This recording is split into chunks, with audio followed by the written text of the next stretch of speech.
Item ಯಾವುದೇ ಇರಲಿ try ಮಾಡಿ Aachi chicken masala. Aachi chicken masala. Crime bureau head Manjunath ಇದ್ದಾರೆ. ಮಂಜುನಾಥ್, ನಿಜಕ್ಕೂ ಬೆಚ್ಚಿ ಬೀಳಿಸುವಂತ ಒಂದು ಪ್ರಕರಣ ಇದು.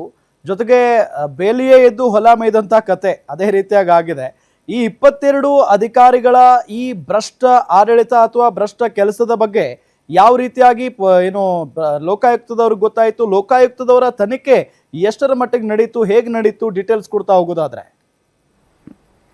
ರಾಮ, ನೀವು ಹೇಳಿದಾಗೆ ಯಾವ ಒಂದು ಸರ್ಕಾರಿ ಆಸ್ತಿಯನ್ನು ಅಧಿಕಾರಿಗಳು ಕಾಪಾಡಬೇಕು, ಆದರೆ ಇಲ್ಲಿ ಅಧಿಕಾರಿಗಳೇ ಒಂದು ಸರ್ಕಾರಿ ಆಸ್ತಿಯನ್ನು, ಸರ್ಕಾರಿ ಜಾಗವನ್ನು ನಕಲಿ ದಾಖಲೆಗಳನ್ನು ಸೃಷ್ಟಿಸಿ ಒಂದು ಕಬಳಿಕೆ ಮಾಡಿರ್ತಕ್ಕಂಥ ಒಂದು ಘಟನೆ ದೇವನಹಳ್ಳಿ ತಾಲೂಕಿನ ಚನ್ನರಾಯಪಟ್ಟಣ ಹೋಬಳಿಯಿಂದ ಬರುತ್ತೆ. ಅಲ್ಲಿರ್ತಕ್ಕಂಥ ಒಂದು ಅರಳೂರು ಗ್ರಾಮದಲ್ಲಿ ನಡೆದಿರ್ತಕ್ಕಂಥದ್ದು. ಇಲ್ಲಿ KEDB ವತಿಯಿಂದ ಒಂದಷ್ಟು ಭೂಮಿಯನ್ನು ಸ್ವಾಧೀನಪಡಿಸ್ಕೊಳ್ಳಾಗುತ್ತೆ. ಆ ಸಂದರ್ಭದಲ್ಲಿ ಕೆಲವೊಂದು ಗೋಮಾಳ ಅಂದರೆ ಸರ್ಕಾರಿ ಜಾಗಕ್ಕೆ ಸಂಬಂಧಪಟ್ಟಂತೆ ನಕಲಿ ದಾಖಲೆಗಳನ್ನು ಸೃಷ್ಟಿ ಮಾಡಿ 7 ಜನ ಫಲಾನುಭವಿಗಳಿಗೆ ಬರೋಬ್ಬರಿ 15 ಕೋಟಿ ರೂಪಾಯಿ ಹಣವನ್ನು ಭೂ ಪರಿಹಾರವಾಗಿ, ಅಂದರೆ ಏನು ಸ್ವಾಧೀನಪಡಿಸ್ಕೊಂಡಿರಲಾಗುತ್ತೆ ಅದಕ್ಕೆ ಪರಿಹಾರ ರೂಪದಲ್ಲಿ ಕೊಡಲಾಗುತ್ತೆ.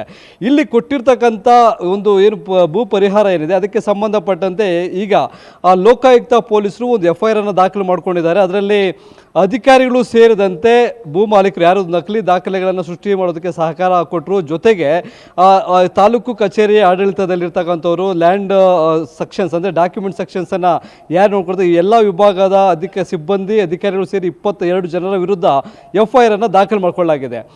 ಅರಳೂರು ಗ್ರಾಮದಲ್ಲಿ ಅಂದರೆ ಇಲ್ಲಿ ಪ್ರಮುಖವಾಗಿ ಕೇಳಿಸಿ ಬರ್ತಾ ಇರ್ತಕ್ಕಂಥದ್ದು ಅಂದಿನ AC ಆದಂಥ CS ಮಂಜುನಾಥ್, ಜೊತೆಗೆ ತಹಶೀಲ್ದಾರ್ಗಳಾಗಿದ್ದಂಥ ಶಿವರಾಜು, ಜೊತೆಗೆ ಅಜಿತ್ ರೈ ಅವರು 2024 ಮೇ ತಿಂಗಳಲ್ಲಿ ಅವರಿಗೆ ಸಂಬಂಧಪಟ್ಟಂಥ ಒಂದು 11 ಕಡೆ ದಾಳಿಯನ್ನು ನಡೆಸ್ತಾರೆ. ಬರೋಬ್ಬರಿ ಅಂದರೆ ಒಂದು 30-40 ಕೋಟಿ ರೂಪಾಯಿ ಆಸ್ತಿಯನ್ನು ಅವರು ಅಕ್ರಮವಾಗಿ ಗಳಿಸಿದ್ದಾರೆ ಅಂತಕ್ಕಂಥ ಒಂದು ದಾಳಿಯಲ್ಲಿ ಬೆಳಕಿಗೆ ಬರಲಾಗುತ್ತೆ.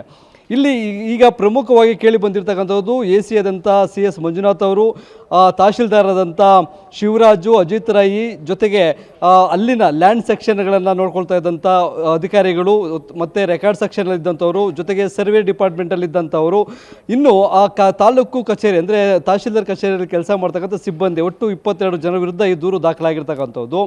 ಯಾವ ರೀತಿಯಾಗಿ ಇಲ್ಲಿ ಭೂ ಕಬಳಿಕೆಯನ್ನು ಮಾಡಿದ್ರು, ಭೂ ಮಂಜೂರು ಅಂದರೆ ಪರಿಹಾರದ ಹಣವನ್ನು ಕಬಳಿಸಿದ್ರು ಅನ್ನೋದಾದರೆ ಇಲ್ಲಿ KEDB ಅರಳೂರು ಗ್ರಾಮದಲ್ಲಿ ಇರ್ತಕ್ಕಂಥ ಕೆಲವೊಂದಷ್ಟು ಜಾಗವನ್ನು, ರೈತರ ಜಾಗವನ್ನು ಎಲ್ಲವೂ ಸಹ ಏನು KEDB ವತಿಯಿಂದ ವಶಪಡಿಸ್ಕೊಳ್ಳಾಗುತ್ತೆ, ಸ್ವಾಧೀನಪಡಿಸ್ಕೊಳ್ಳಾಗುತ್ತೆ. ಅದಕ್ಕೆ ಯಾವ ನಿಜವಾದ ಅರ್ಹ ವ್ಯಕ್ತಿಗಳಿಗೆ ಭೂ ಪರಿಹಾರವನ್ನು ಕೊಡಬೇಕು ಅದೆಲ್ಲವನ್ನು ನಿಗದಿ ಮಾಡ್ತಕ್ಕಂಥದ್ದು ಸ್ಥಳೀಯ ಕಂದಾಯ ಅಧಿಕಾರಿಗಳು. ಆ ಸಂದರ್ಭದಲ್ಲಿ ಇವರು ಏನು ಮಾಡ್ತಾರೆ, ಅರಳೂರು ಗ್ರಾಮದ ಗೋಮಾಳ ಜಮೀನನ್ನು ಯಾವುದೋ ಒಬ್ಬ ವ್ಯಕ್ತಿಗಳಿಗೆ ಮಂಜೂರು ಮಾಡಲಾಗಿದೆ ಅಂತ ದಾಖಲೆಗಳನ್ನು ಸೃಷ್ಟಿ ಮಾಡ್ತಾರೆ.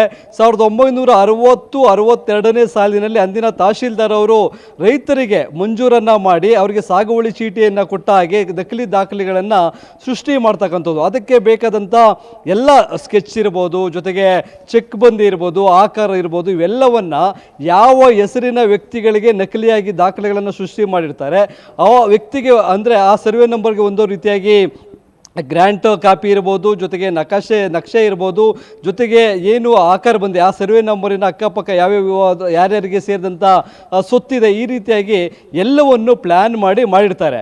ಇಲ್ಲಿ ಭೂ ಪರಿಹಾರ ಅಂದರೆ ಸ್ವಾಧೀನಪಡಿಸ್ಕೊಂಡಂಥ ಪರಿಹಾರದ ಹಣವನ್ನು ಕೊಡಬೇಕಾದಂಥ ಸಂದರ್ಭದಲ್ಲಿ ಸರ್ಕಾರ ಈ ವ್ಯಾಪ್ತಿಯಲ್ಲಿ ಭೂ ಸ್ವಾಧೀನಪಡಿಸ್ಕೊಳ್ತಾ ಇದ್ದೀವಿ ಅನ್ನೋ ನಿಟ್ಟಿನಲ್ಲಿ ಒಂದು ಆದೇಶವನ್ನು ಸಹ ಹೊರಡಿಸಿರುತ್ತೆ. ಅದರಲ್ಲಿ ಯಾವುದೇ ರೀತಿಯಾದಂಥ 7 ಜನರ ಹೆಸರು ಉಲ್ಲೇಖ ಆಗಿರೋದಿಲ್ಲ. ಆದರೆ KEDB ವಶಪಡಿಸ್ಕೊಂಡಂಥ ಭೂಮಿಗೆ ಪರಿಹಾರವನ್ನು ಕೊಡಬೇಕಾದ್ರೆ ಇವರು ನಕಲಿಯಾಗಿ ಸೃಷ್ಟಿ ಮಾಡಿದಂಥ ವ್ಯಕ್ತಿಗಳೇನಿದ್ರು ಅವರ ದಾಖಲೆಗಳನ್ನು ಅದರ ಅಡಿಯಲ್ಲಿ ಸೇರಿಸುವಂಥ ಕೆಲಸವನ್ನು ಮಾಡ್ತಾರೆ. ಆ ರೀತಿಯಾಗಿ ವಾಮ ಮಾರ್ಗ ಹಿಡಿದು ಇವರಿಗೆ ಬರೋಬ್ಬರಿ 15 ಕೋಟಿ ರೂಪಾಯಿ ಹಣವನ್ನು 7 ವ್ಯಕ್ತಿಗಳಿಗೆ ಕೊಟ್ಟಂತೆ ಪರಿಹಾರವನ್ನು ಕೊಡಿಸುವಂಥ ಕೆಲಸವನ್ನು ಮಾಡ್ತಾರೆ. ಅದು ಎಲ್ಲೋ ಒಂದು ಕಡೆ ಸುತ್ತಿಕೊಂಡು ಇವರ ಅಕೌಂಟ್ಗಳಿಗೆ ಮತ್ತು ಇವರ ಕೈಗೆ ಹಣವನ್ನು ಬರುವಂಥ ರೀತಿಯಾಗಿ ಮಾಡ್ಕೊಂಡಿರ್ತಾರೆ. ಇಲ್ಲಿ ಒಬ್ಬ ಮಹಿಳೆಯ ಬಗ್ಗೆ ಹೇಳೋದಾದರೆ ಆಕೆ 1962ರಲ್ಲಿ ಹುಟ್ಟಿದಂತೆ ದಾಖಲೆಗಳಿದ್ದಾವೆ. ಆದರೆ ಅವತ್ತು ಹುಟ್ಟಿದ ದಿನವೇ ಆ ಮುನಿಯಮ್ಮ ಎಂಬವರಿಗೆ 7 ಎಕರೆ ಜಾಗವನ್ನು ಅಂದಿನ ತಹಶೀಲ್ದಾರ್ ಅವರು ಮಂಜೂರು ಮಾಡಿದಂಥ ರೀತಿಯಾಗಿ ದಾಖಲೆಗಳನ್ನು ಸೃಷ್ಟಿ ಮಾಡಿರ್ತಾರೆ.